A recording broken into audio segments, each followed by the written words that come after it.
The environment at McGill makes me wither, and I just don't know how to stop it. It's just, I don't know. It's probably my fault. I don't know. My depression really manifested in like a classic sense of me sleeping constantly, and then like socially isolating myself more, which then like made me feel worse because I was like, man, I have no friends, but also I can't go out because I feel so terrible, and because of that makes people dislike me more, and it kind of like fed this eternal feedback loop in a sense. Thinking about the same thing over and over and over again until it gets to a point where I can literally not think about anything else. Like, it's literally like I'm paralyzed by fear. The depression for me is massively low self-esteem, so it completely wipes out all of my ability to value anything about myself. To the extent that I will think I'm just the worst person alive and I don't deserve to live and there's no point in being around and things like that. And I will see other people, and even other people who seem objectively to be a bit fucked up, I will just assume they are so much better than me, and there's no way they could have shit going on in their head that is what's going on in my head, and I am so bad and so useless and so worthless and so pathetic and whatever that I do not even deserve company, or I don't even deserve friendship or anything like that. Just super hopeless and super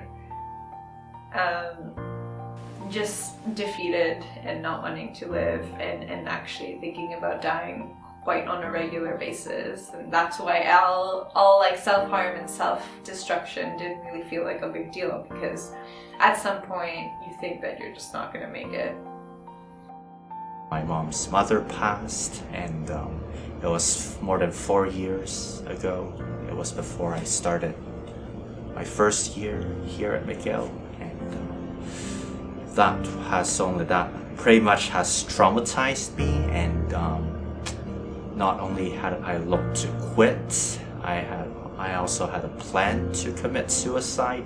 Like, I didn't reveal it to anyone because I feel like people just wouldn't care, not even my own parents. What happened was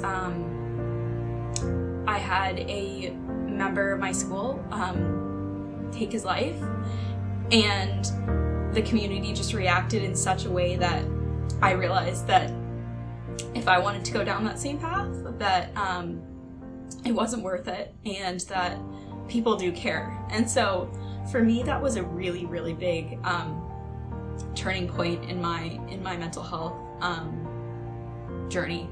Yeah, sorry. Oh, I don't think I've ever actually said that out loud. Can I give you a hug? Yeah. Realize that there's a bigger picture and there's more to me than how good my GPA is, and how, like, you know, it matters that you're in clubs, it matters who your friends are, how close you are with your family. Like, there's so many other things that you can be good at aside from academics, which make you a person. Yeah. I found that like people will surprise you. People will surprise you, and it feels, when you feel terrible and incapable of talking, like I've really been incapable of talking in the past about myself to people. You're like, if I say anything, I'm going to ruin my whole relationship with this person. Like, it's gone. You know, it's just going to taint everything. They're going to think I'm a totally weak loser. And people have really surprised me. I mean, people are so considerate and awesome and supportive. So much more than I think we give them credit for sometimes. And yes, there are like assholes in the world, of course. But sort of like the way that someone relates to your mental health, and if you care about that person, says, I think, the absolute most about whether or not they should be in your life. I think the thing that was most important to me was just somebody saying, you know, it's alright, you are a good person. You know, you're not what your brain is telling you you are. You're not a disaster, you're not a fuck up, you're not useless, you're not pathetic, you're not a waste of space. You may not be perfect, nobody is perfect, but that doesn't mean that you're not worthwhile, you're not a good person, and you're not someone who people want to be around. What I would say is just, you know, like, the world needs you and has plans for you if you want to accept them, and so you will never be alone because like the world needs you and the world wants you to be alive.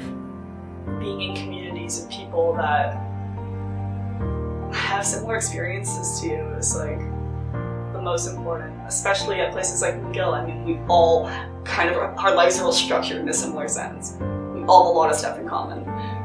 And being in that community, being actually open with each other, it's a good way to feel like you're not the only one, perhaps, in the world.